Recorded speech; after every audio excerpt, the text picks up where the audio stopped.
If you're looking to make a move, these two areas of the country are very similar in terms of cost, climate, meaning weather, and location. However, in other ways, they couldn't be more different. Now, we're not going to tell you which one is better because we know that everyone has their own idea about St. George. Oh, sorry. about what a great place to live is. However, we're going to talk about how these two areas are different and why one might be better for you than another. And these two areas are, you may be kind of surprised when we talk about it, but it is Las Vegas, Nevada, which is one of the most popular cities to move to right now in the United States. And it's a little neighbor to the northeast, and that is St. George, Utah. You might not even know what St. George, Utah is. It is a little city in the corner of Utah. Its metro population is about 200,000, and it has a very similar climate to Las Vegas. So now let's just start getting into it. And let's just start with the obvious.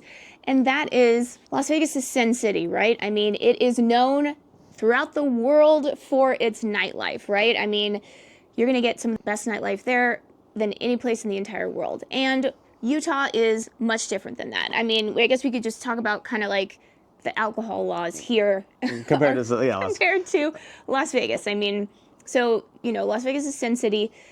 I would say St. George is kind of like the opposite of that. It almost feels like Las Vegas is like, I'm surprised they don't have at this point where it's in those vending machines at this point for alcohol to be distributed. Oh, yeah. But basically St. George is very much the opposite. It's better than it used to be, where it used to be what they call a dry state, where it was actually kind of difficult to get alcohol. Now it's, there are bars, there are restaurants that have full bars, there are state-run liquor stores. You can buy beer in grocery stores, for instance, but you can't buy actually harder alcohol in grocery stores. So it's a little bit kind of difficult, whereas in Vegas, it is very, very not. Yeah, Vegas, you can walk around, right? An open container, right? This is how they roll. Yeah, so the way it works here is that anything 4% or above, you have to buy in a state liquor store. So that includes wine as well. So I don't drink. I just don't personally like to drink. It's, just a personal preference. So for me, when I'm buying wine, it's for cooking, and that actually is kind of annoying how you have to go to a state liquor store to get that. Exactly. It is just kind of like how it is here. So yes, so from a alcohol perspective, obviously very different. From a nightlife perspective, again, we do have some bars and that kind of thing, but again, nothing of the caliber of what Las Vegas has to offer for sure. So before we continue, let's introduce ourselves. I'm Sean Dezad. And I'm Courtney Dezad. And I'm a licensed realtor here in the state of Utah. And if you're watching this channel, you might be thinking, wow, Sean, I love St. George. I love the Red Rocks. I love the year-round weather. I can't wait to move here. Now, the problem is I'm not local and maybe out of state, so I don't know what to do. And I totally get that. That's when you reach out to us. So we can have that conversation. We can be your boots on the ground. We can do tours of the properties, like virtual tours of the properties and the neighborhoods as well. Really giving you a good sense of what's going on here. So when you do come out here, your time is spent super efficiently. So what you want to do is you want to give us a call or shoot us a text. Yes, that number is a cell phone, so you can call us or text us, or you can use WhatsApp if you're outside the country. We could also talk about, Las Vegas is also famous for its shopping and dining. I would argue that Las Vegas has some of the best food in the entire world. Anytime I travel to another country, we were actually in Paris over the summer, and I kept thinking to myself, it's not any better than Las Vegas. Honestly, I actually thought Las Vegas was better. So. Yeah, I mean, again, it's got fantastic. Again, obviously, shopping, dining options. We kind of talk about St. George as being like punching above its weight class, given the size for shopping and dining. Yeah, because the fact that it has about 200,000 people, you kind of have all the necessities. You have all the major big box stores. You have Costco. You have Home Depots, Lowe's, all that stuff. It's just that Las Vegas just has. I mean, even for a population of, I think the metro population is about 3 million in Las Vegas. It punches above its weight class because you're not going to find really any better shopping options. Or dining. Like even if they have a population of double or triple. So Las Vegas has this incredible, and even they even have sports teams too. So they have professional sports teams in Las Vegas. So they currently have hockey as well as they have football, of course, and they are soon to be getting baseball as well as in the NBA. So basketball should be heading there in the next few years. So again, Vegas has all that covered. So if that's what you're looking for, I would say look no further. Yeah. Las Vegas really does have that all cornered. There's no question from that perspective. Yeah. And then let's just talk about the costs as well. So I would say that the costs actually for both areas are fairly similar in terms of housing costs, in terms of taxes. I would say, we're very similar in terms of tax burden for the state. So cost of living, I would say, is very similar. Utilities, yeah, exactly. So all that stuff, I would say we're pretty much a wash from the perspective of cost, definitely. Yeah, and then let's talk about climate, because a lot of times people don't even realize that there is an area of Utah that has mild winters. Most people think of Salt Lake City when they think of Utah, for good reason. It's got world famous skiing there. But here in St. George, that's where we are. We're an hour and 45 minutes from Las Vegas. Our climate is very similar. We have mild winters, but our summers are brutally hot, although I will say that I think that Las Vegas has worse summers than us. Not that ours are good. They're bad. Yeah. It's hot here for sure. But what people flock to both Las Vegas and Utah. Especially if it is a climate, they want the more mild winters, which both areas have to offer. I would say our winters are actually a little bit more mild than even Las Vegas is, and then our summers are incrementally more mild than Las Vegas. So we have a little bit better, but again, generally speaking, it's very similar. Yeah, so in July, which is the worst month in both Vegas and here, you're going to be hitting triple digits. You're going to get into like 115. I think Vegas even saw 120 this summer. So it's hot. It's really, really hot. But I will say here, even when it's brutally hot in July, the morning is still tolerable. In Vegas, you wake up, it's 103. Yeah, it is weird actually. Yeah, you can work around the heat. I'd say that we're a few degrees cooler as far as peak temperature than Las Vegas, but just the way that we're situated, our mornings are actually, people do go out and actually do their outdoor activities in the morning or late in the evening. But yeah, in the middle of the day, people are hunkering down regardless. Now let's talk about crime and safety. So it depends on where you are in Las Vegas. So actually Henderson, Nevada, which is like the city right outside of Las Vegas, it has some very good crime and safety statistics according to the FBI. But if you're looking at it, obviously it's a bigger population. So the crime and safety statistics, if you look at, any number of websites, if you go on police departments, obviously, St. George is a smaller area, it's going to have better statistics. Yeah, and again, I will have my disclaimer here. I want to be very careful about when we talk about crime and safety because it is very subjective. So, for instance, if you do decide that you want to move to one of these areas or whatever, what I might think is safe and what you might think is safe is very different things. So that's where you would basically, what I always recommend is obviously do the research because there's tons of resources out there. But on top of that, you can actually, I would say, if you're especially zeroing in on a neighborhood, go to that neighborhood in different times of the day and evening, kind of get a feel of how that feels for you because at the end of the day, you'd be living in this property, not me. So I want to make sure, and some people have to be in a gated community. Other people go, I don't really care. Everyone's different. So that's where, again, you kind of have to do that legwork yourself for sure.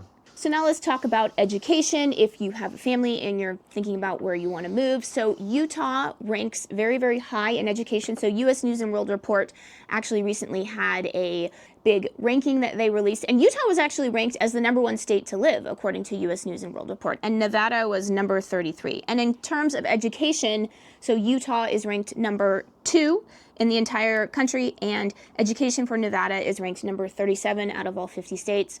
So, actually Clark County, where Las Vegas is, it is kind of like notorious. Has a reputation. You can read all the same articles that we can read, right, about the corruption in the Clark County school district. So that's something to know. I will say that anecdotally, I do know people that have moved to Las Vegas from a higher tax burden state, and so they take whatever taxes that they are no longer paying in state taxes because Nevada is no state taxes, and they put their kids in private school. So that's an option that some people they use. But yeah, in terms of public education, Utah definitely ranks much higher. Yeah, it's definitely less of a need for Utah. And again, even people think about if you're a population of 200,000 people, that's going to be pretty tough to actually make it where you have all these educational options. But in St. George area, actually, we have tons of different options from that perspective. And so you have dual language immersions, multiple languages as well are represented. We have lots of charter schools. We have art schools. We have a lot of choice. So that's something, we have, STEM schools.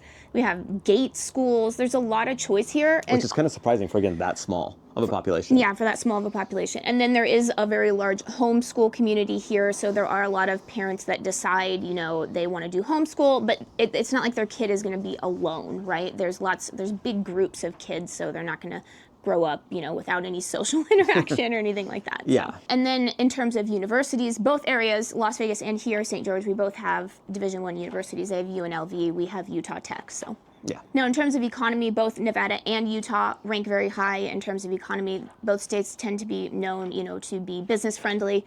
So that's something. I will say that both Las Vegas and St. George in particular, not Salt Lake City when I'm saying this, is that they very heavily rely on tourism for their economies. We're about 45 minutes from Zion National Park, and we also have tons of, other outdoor activities that people come from all over the world to do here. So I will say that in both areas, this also includes Las Vegas because obviously heavily influenced by tourism, there isn't as high of a percentage of these high-paying, professional jobs in either area. I would say that that's a complaint for both. Then we can talk about retirement, how does each area rank in terms of retirement? And, obviously healthcare is something that people consider, when they start to get older. I mean, everyone considers it, but... It's more of an emphasis, though. And so St. George, actually, so we have Intermountain Regional Hospital in St. George, where it's actually either, depending on the year, is second or third ranked in the entire state. And the state of Utah actually has really highly rated hospitals anyway. So basically, from a healthcare perspective, we're actually really well represented, again, even though we don't have a huge population. Yeah, and I will say that Nevada does rank, at least according to the U.S. News and World Report, it ranks lower than Utah in terms of healthcare. But I do know just anecdotally, they are improving in their healthcare. I know they have like a big push in UNLV for doctors and attracting doctors. So while it's definitely, I would say, not as highly ranked now, it is improving. Yeah, and then as far as again, not that it only pertains to retirees, but basically as far as outdoor activities, St. George is really highly rated. People really flock here because between hiking, cycling, running, pickleball, there's just so much out here that this is St. George's primary claim to fame. Also, we have tons of golf courses, which of course Las Vegas does too. So it's just, from an outdoor perspective, this is kind of where, as far as entertainment, we may not have the nightlife of Las Vegas, but as far as the day life, as far as just doing stuff outdoors, that's where we really shine. Yeah, and I would also say that even though we have a similar climate to Las Vegas, it is much more beautiful here. Yes. It's not even close. I mean, not only do we have the beautiful red rocks, which of course Las Vegas does have, the red rock. A little bit. They do have a little bit of red rocks, nothing like here. But I will say that we have a lot more green here as well because we have two of our own rivers. So we just have, a more abundant water source, I would say. Now, we don't have necessarily less lush forests here. We still have high desert, of course, but it is more green. It is definitely more green. You see more trees. It just naturally is a little bit more green here, I would say. So, yeah, just the overall beauty of what you're looking at day to day is, it just blows it out of the water. Yeah, there are places even Snow Canyon State Park, which is, again, just 15 minutes away from city center, and then in St. George. And that will be that's a little. We'll get into that in a moment. But it's so close to this downtown St. George that you're driving by it, you feel like it's a painting, and not even a very good painting because it looks so fake. As far as all the colors and everything, it's absolutely stunning. And you have to almost go face to face, within a foot of it, going, wow, this is actually the real terrain of this area. It's something that you have to see for yourself. Zion National Park is known for this. This is kind of what its claim to fame was. And again, that's only 45 minutes away from downtown St. George. And I was alluding to 15 minutes because actually both areas are actually known for being very convenient locations. We kind of jokingly say that in St. George, everything's 15 minutes away from everything else, basically. Yeah. And then in Las Vegas, actually, it's shockingly convenient as well, given it's a big city. Yeah, I would say Las Vegas is very similar in that way. And even though Las Vegas is a big city, I would say that its traffic isn't that bad. And obviously here, people that say there's traffic here, I'm like, you don't know what traffic is. I don't know where you've been because this is not traffic. No. But yeah, obviously we have better traffic than Vegas, but I would say for a large population, Vegas is pretty tame. Yeah. And then in terms of overall, obviously we're not trying to convince you of what is better. We know that these two areas are very different in a lot of different ways, right? They're almost diametrically opposed other than location and climate. But for us personally, we love Las Vegas, but it's just something that we can definitely get our fill of, I would say, within a couple days. Yeah, and so that's what we like about it, and we're not the only ones. St. George. Yeah, so how we put it is that Vegas is a great place to visit, but not necessarily, at least for us, we wouldn't want to live there permanently, just because you can kind of get your fill of Vegas. So whereas it's a great for a weekend trip. And what's nice about it is that that's where it helps, oddly enough, even though we're kind of comparing the two, in a weird way, they meld from the perspective of St. George. You have the big city like entertainment options, shopping options of Las Vegas, only an hour and 45-minute drive away, where you can get a taste of it, but you don't have to actually take it all in and be there perpetually. So it's a very short, it's like, again, it's a weekend trip kind of thing. And or you do it's that. A day trip. Yeah, it could be a day trip too. Yeah, exactly. So you don't have to be there. Again, we that really helps kind of fill in any gaps of what St. George might be missing from not being a mega city itself. Oh, before we go, one other thing that we totally forgot to talk about, and the reason that we forgot is because it's such a non-issue, but you can look on the same websites that we can. It's widely well known that in Utah there is a large population of people who are part of the Church of Latter-day Saints, and people often wonder, what is it like to live in Utah if you're not part of the church? We are not part of the church, and we have found, obviously this is anecdotal, but we found that it's just like not an issue. Like, no, nobody ever brings it up. We have friends that are very like devout members of the church. We have friends that aren't in the church. Like, it's like not an issue. And I think that's a thing that people, they just don't realize like how much of a non-issue it is. Yeah, I'm trying to think of it just totally slipped our mind even when we were talking about this whole thing. Yeah. So that's just, our little 2 cents on that. And remember, I am a licensed realtor here in the state of Utah. So as much as we love making these videos, what we love more is to help you with your real estate needs. So whether you're looking to buy or sell a home, what you're going to do is you're going to give us a call or shoot us a text. Yes, that number is a cell phone, so you can call us or text us, or you can use WhatsApp if you're outside the country.